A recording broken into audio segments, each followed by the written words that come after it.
Hey there everyone, Witch Hazel here, and I am doing hopefully a quick video.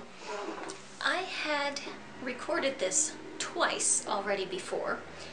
It was supposed to be a video on intuitive card reading, and I recorded it, didn't like it, recorded it again, was gonna upload it, but yeah, I wasn't feeling it.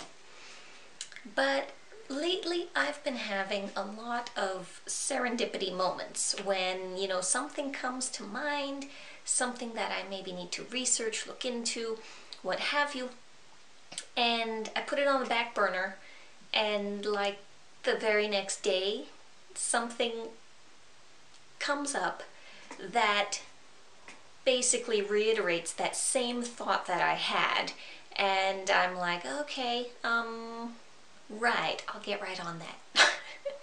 So that aha serendipity moment for me for this video was actually a video that I saw posted by Crystal Witch Rise. Sorry, I'm a new subscriber. I haven't got it right yet. But she posted a video on intuition, using intuition. And I thought, that's basically what I talked about in my video, and I didn't necessarily have to connect it to cards. I was just doing that because that's what people hear all the time, is intuitive reading. So, on that, my thoughts and theories on intuition and using intuition. What is intuition, and why is that better or worse than any other way of reading cards, for example, or learning about things like herbs and crystals? Well, intuition is basically your gut reaction, your internal feelings toward a subject. And in my opinion, this is a far better way to function, at least in metaphysical terms, witchy terms, than trying to go off of memorization, going off of terms and qualities and things that you read out of a book just because they were there. Now, is that to say that the traditional method of learning, memorization, learning by rote, is wrong? No, it's not. In fact, it's probably the best way to start.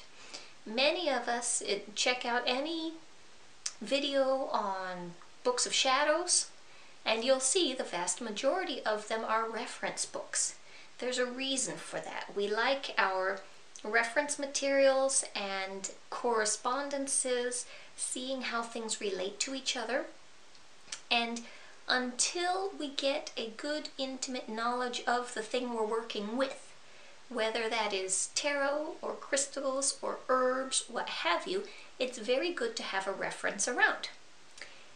Now, I will say that once you have the basic reference information, the next thing that you're going to want to do, or you should do if you want to grow in your knowledge, is to start using your intuition. And the reason is because we all learn differently, we all experience things differently, and if you want to connect to the universe, the higher beings, they're going to connect with you in terms that you understand, not necessarily that the other guy understands. So I'm going to use kind of the same explanation that I use with why I don't really like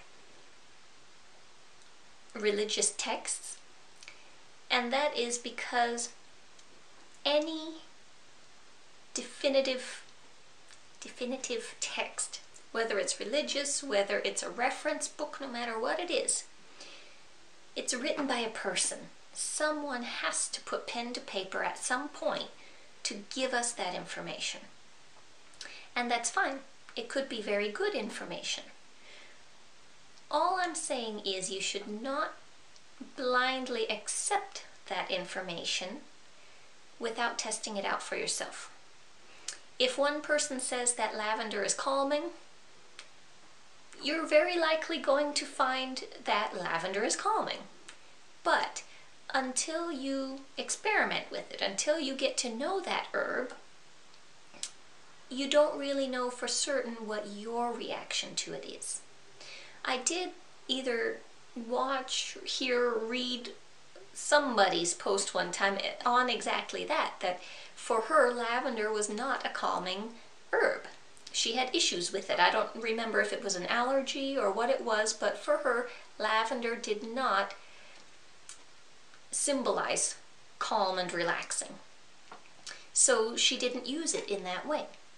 And when we're using whatever the tool is that we want to work with, we have to have a connection to it. We have to have a strong belief in what that item is going to do.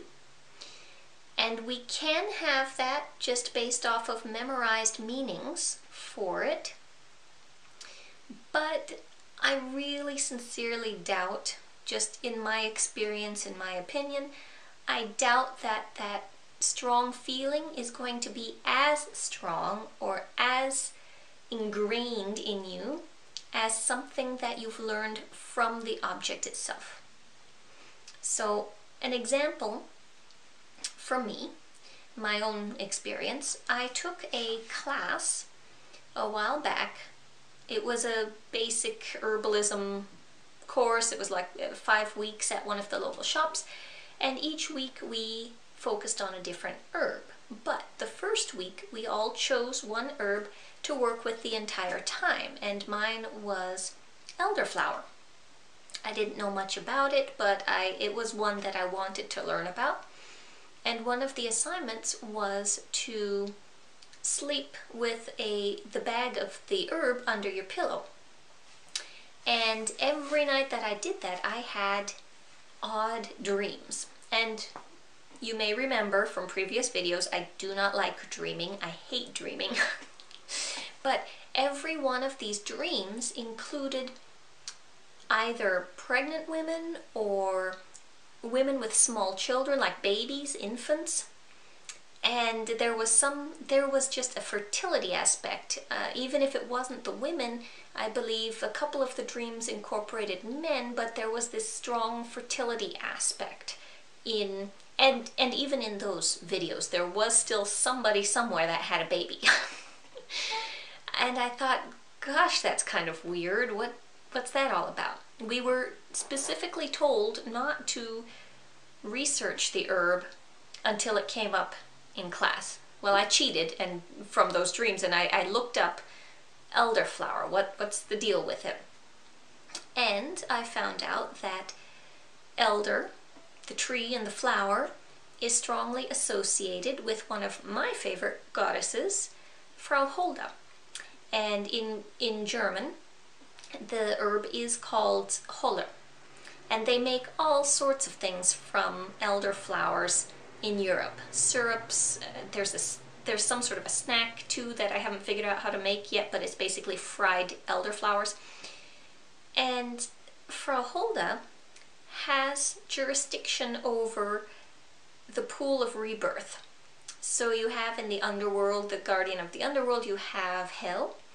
And one aspect of hell is basically the mother.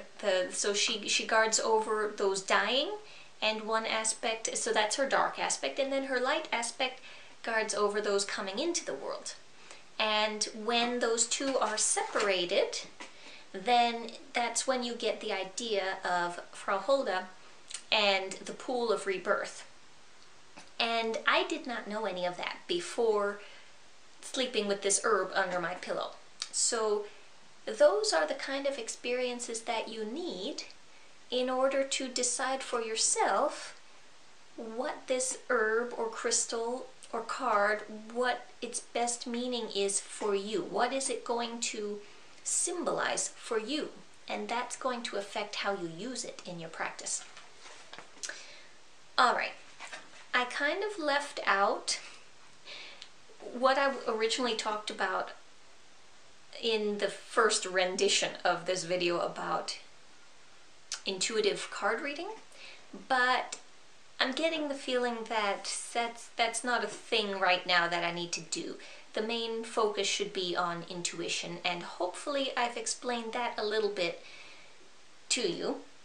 If anyone has any questions or would like any further clarification on how I differentiate between using intuition and not, in this case not would be traditional memorization, please let me know. I would love to hear it, and I am happy to answer questions. So many thanks again to Crystal Witchrise for giving me the kind of poke in the side to revamp this video, and I will be back hopefully soon with some more information for you on other topics. Thanks again for watching, and talk to you later. Bye.